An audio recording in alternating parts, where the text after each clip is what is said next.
Malaking balita sa umagang ito. Kapiling natin sa ating linya ng komunikasyon ang bagong majority floor leader ng mataas na kapulungan ng Kongreso.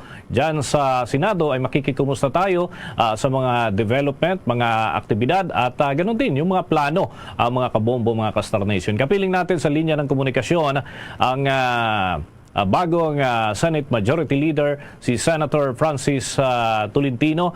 Welcome sa Bombo Radio Philippines. Si Bombo Dennis Hamito po ito. Together with me, si Bombo Everly Rico. Good morning. Bombo Dennis, Bombo Ebelarito at sa lahat po ng taga-subaybay ng Bombo Radio. Ito po si Senator Tolentino. Po. Unang-una, congratulations po Mr. Senator bilang bagong majority leader.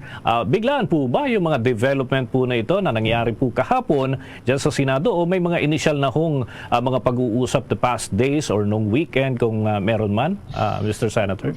May mga nababalitaan ako noon pero alam niyo po sa Senado very fluid po dyan dahil anytime leadership change can happen dahil 24 lang po kami, so nabuo po yan at nagkaroon ng firm decision na magkaroon ng leadership change at nakuha po yung mayorya, so in-implement na po kahapon. At si Senator Chis Escudero nga po na-elect na Senate President at tayo po na-elect na Majority Floor Leader. Bilang majority leader, ano po yung inyong mga plano na nakahanay ngayon dahil siyempre kayo yung mga ngasiwa sa floor at kung ano magiging takbo, may pag-uusap na ho ba kayo ng bagong Senate President? Opo, ngayon po, pakababa natin ng telepono, diretso na po ako sa Senado. Tatapusin ko yung ilang trabaho ko noon na patungkol po dun sa Sharia courts para sa ating mga kapatid na Muslim. Darating po yung mga ilang kongresista. At siguro po yung mamaya, yung ilang committee na bakante, pupunuan na po yon. At ang priority po ni Senate President Chis Escudero ay yung pag-amend po ng Republic Act 9184, yung procurement law.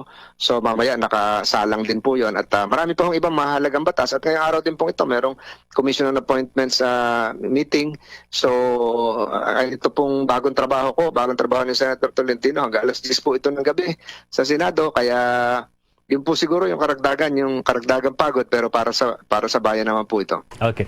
We're just curious, Mr. Senator. May sinabi po kasi itong si former Senate President Zubiri na may mga hindi siya nasunod kaya raw siya napalitan. Meron po bang meron ba kayong nararamdamang pressure? Dahil siyempre may ganitong mga development and at any given time pwede rin talaga na mapalitan yung mga nakapwesto dyan po sa Senado, Mr. Senator.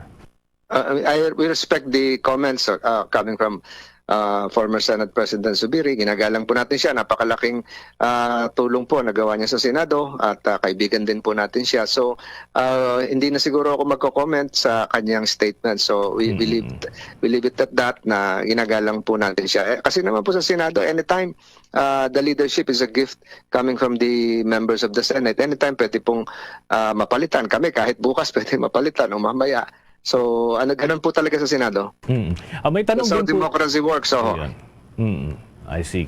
Mr. Senator, may tanong din po ang aking katandem dito si Bombo Everly. Bombo Ever? Yes, Senator. Sa iba naman pong usapin, bilang kayo po isang international lawyer at humawak din po ng komite sa Senado, pahinggil po sa Admiralty Zones, ano po yung take po ninyo dito sa bagong polisiya ng China na kanila daw pong huhuliin ito pong mga dayuhang papasok sa kanila pong inaangkin pong teritoryos, Mr. Senator? Mali po yun. Nabasa ko po yung regulation nila. Ang pinag-uusapan po doon, yun magkocross sa border nila. Hindi naman po border nila yung exclusive economic zone. At sa ilalim po sa Article 73 ng United Nations Law of the Sea, bawal po ang imprisonment. Bawal po sila manghuli. So hindi po katanggap-tanggap yan. At kung mangyayari po yan, pwede po tayong mag-file uli ng complaint sa ITLOS, International Tribunal of the Law of the Sea. So alam po ng China yan na patungkol dyan na mali yung kanilang ginagawa, lalo na kung sisimulan daw nila ngayong June 15. Right.